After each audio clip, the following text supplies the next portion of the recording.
Selamat pagi, semangat.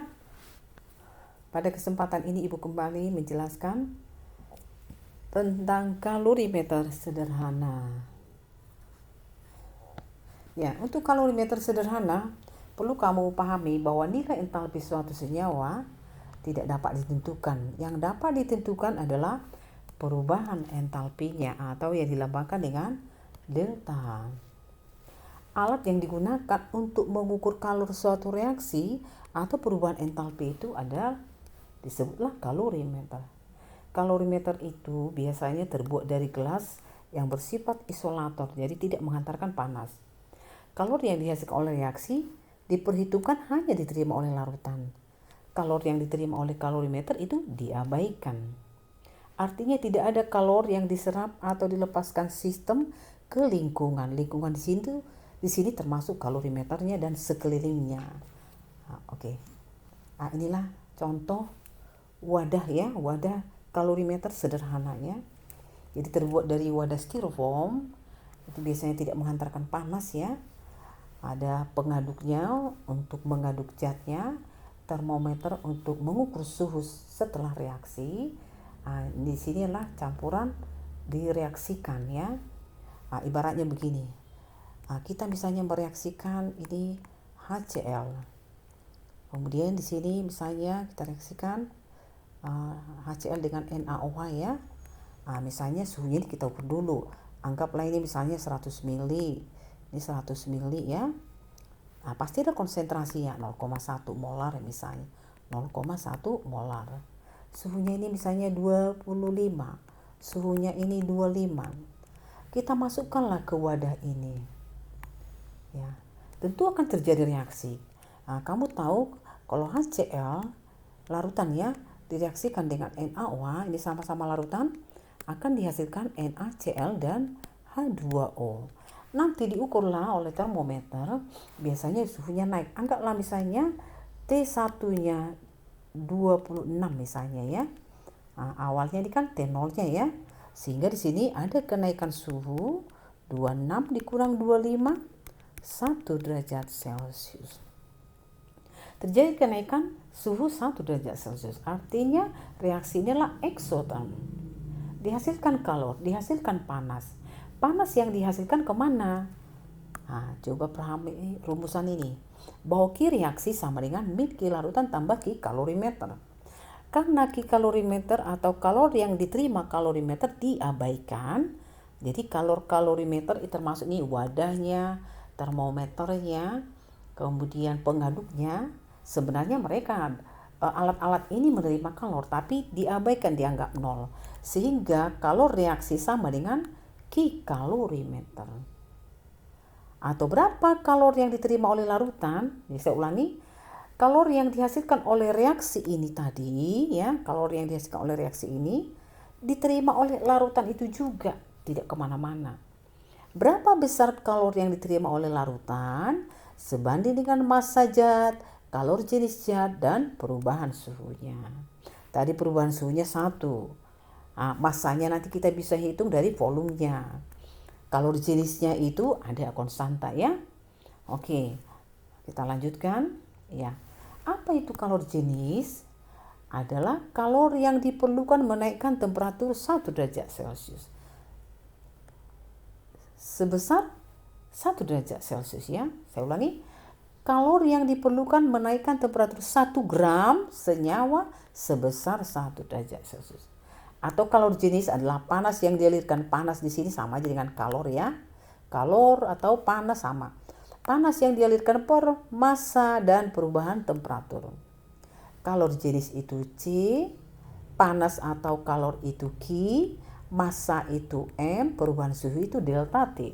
Sehingga kalau kita mau cari satuan dari C ya, satuan kalor jenis adalah kalor itu satuannya joule, massa itu satuannya gram, delta T itu satuannya derajat Celcius. Sehingga kalor jenis satuannya joule per gram derajat Celcius.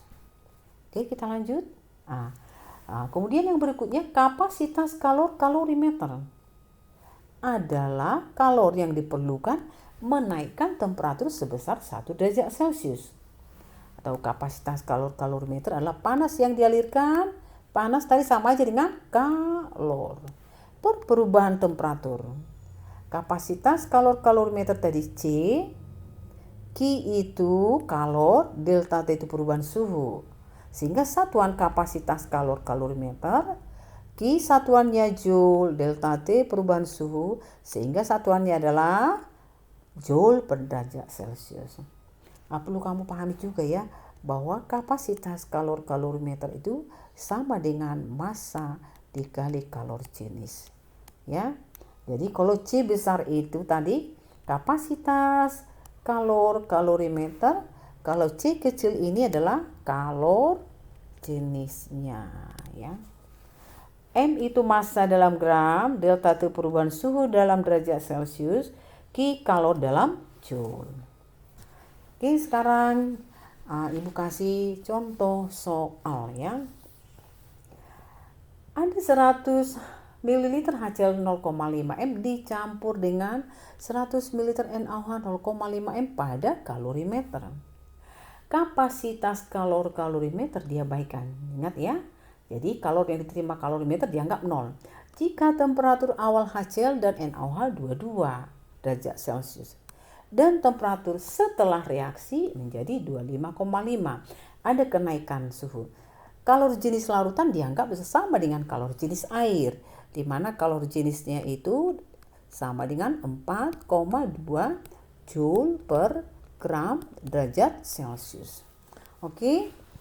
Ditanya, hitung perubahan entalpi reaksi netralisis berikut. Artinya gini, jika ini 1 mol direaksikan dengan 1 mol, hasilnya ini berapa kalor yang dibebaskan? Pasti nanti negatif. Karena apa? Karena suhunya naik jadi 22,5. Ya, kita jawab ya. Ya, sebelumnya saya gambarkan dulu nih. Nah, inilah misalnya HCl. HCl ini tadi 100 ml, 0,5 molar. Kemudian ini NaOH 100 ml, 0,5 molar. Tadi ini suhunya 22 ya. Ini pun suhunya juga 22. Oke. Setelah dicampurkan ini di dalam kalorimeter ya, anggaplah ini misalnya ya. Setelah dicampurkan, dimasukkan ke sini, suhunya menjadi berapa? Nah, jadi di sini nanti ada NaCl, ada H2O, tetap HCl-nya masih ada ya. HCl-nya masih ada dan NaOH-nya. Ternyata suhunya menjadi 25,5. Sehingga bisa kita lihat ada kenaikan suhu ya. 25,5 dikurang 22 menjadi 3,5. Itulah delta T-nya. Kemudian langsung kita hitung ya. Kita hitung molar dari HCl ya. Molnya. Mol HCl rumusnya itu M dikali V. M itu ada di situ 0,5 milimol per mililiter. Volumenya 100 mili. Ini kita coret sehingga hasilnya 0,5 kali 100 50 milimol. Atau sama ini kalau kita jadikan ke mol 0,05 mol ya. Dengan cara yang sama kita cari mol dari NaOH, sama rumusnya M dikali V.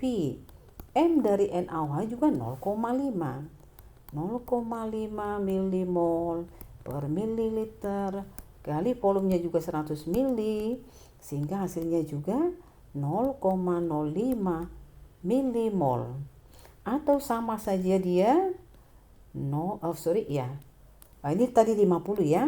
Ini 50 milimol jadi 0,05 mol ya.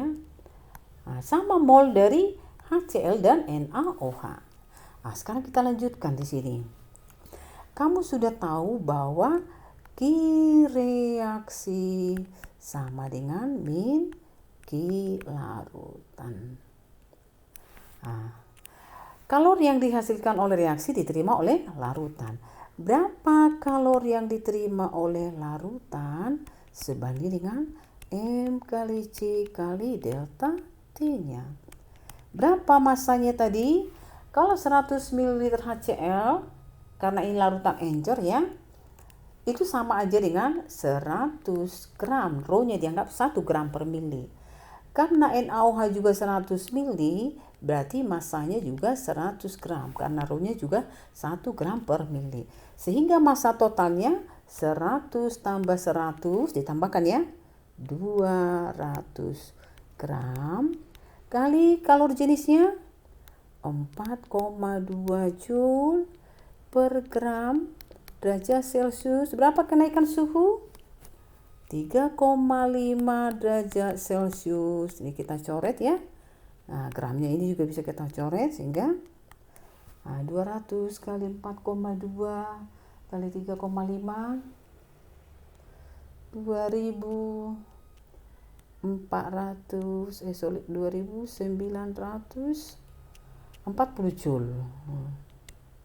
Atau kita ubah ke kilojoule, berarti dibagi 1000 2,94 kilojoule. Sehingga kalau kita hitung, nah di sini berarti Q reaksi sama dengan min Q larutan. Berarti min 2,94 kilojoule. Nah, sekarang saya mau tanya, Q reaksi yang dibebaskan sekian itu untuk berapa mol NaOH dan HCl? Ternyata itu setara dengan 0,05 mol HCl dan 0,05 mol NaOH. Tahu saya tuliskan di sini, delta H reaksi 0,05 mol HCl dan 0,05 mol NaOH ternyata sama dengan min 2,94 kilojoule. Nah, sekarang kalau persamaan reaksi ini kan yang ditanyakan untuk 1 mol ya. 1 mol NaOH, 1 mol NaCl. Kalau untuk 0,05 mol NaOH dan HCl dibebaskan sekian. 0,05 mol berarti 5 per 100 ya. 5 per 100 atau 1 per 20. 1 per 20 sekian. Untuk 1 mol kira-kira lebih besar apa lebih kecil? 1 per 20 min 294. Kalau 1 mol tentu lebih banyak. Artinya delta H reaksi 1 mol HCl dan 1 mol NaOH sama dengan min 2,94 kilojoule bagi ini 0,05 mol. Sehingga hasilnya ya tadi 94 ya. Hasilnya adalah min 8,8 kg per mol ya. Namanya kg per mol. Kalau tadi kan kg doang nih. Per mol berarti dibagi ini ya. Jadi jangan salah. Sering anak-anak itu salah, jadi malah 1 dikali 2,94 sama aja dong. Jadi min 2,94 dibagi 0,05. Oke. Saya pikir sudah Ibu berusaha menjelaskan dengan detail ya. Harapan Ibu kamu mengerti. Ada sedikit lagi. Sehingga kalau kita lengkapi persamaan termokimia NaOH tambah HCl menjadi NaCl tambah 2, delta H-nya adalah min 8,8 kg per mol. Itulah kalori yang dibebaskan oleh NaOH tambah HCl ya, 58,8 kg. Oke, semoga kamu mengerti. Selamat pagi, terima kasih.